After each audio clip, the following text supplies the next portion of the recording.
ഹസ്ബുനല്ലാഹു നിഅമൽ വക്കീൽ എപ്പോഴും എല്ലാവരും ചൊല്ലണം. ഇവിടെയാണ് മഹാന്മാരൊക്കെ ഉമ്മാനോട് അമ്മിക്കുട്ടി സിറത്തൊക്കെ പറയുന്ന അതാണ് 450 പ്രാവശ്യം ദിവസം രാവിലെയും വൈകിട്ടും ഹസ്ബുനല്ലാഹു നിഅമൽ വക്കീൽ.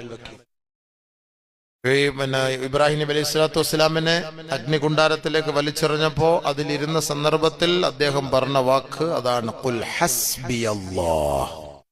ഹസ്ബിയല്ലാഹ്. നമ്മളത് മുറുകെ പിടിക്കണം.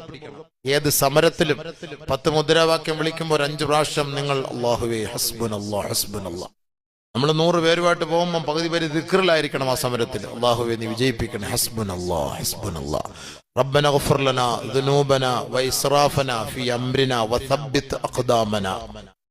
ഞങ്ങളുടെ പാദമൊക്കെ ഉറപ്പിച്ച് നിർത്തി പടച്ചവനെ, പേടിയെടുത്ത് കള പടച്ചവനെ. എന്നിട്ട് ലാസ്റ്റ് ഒരു വാക്കൂടെ, വൻസുറനാ അലൽ ഖൗമിൽ കാഫി.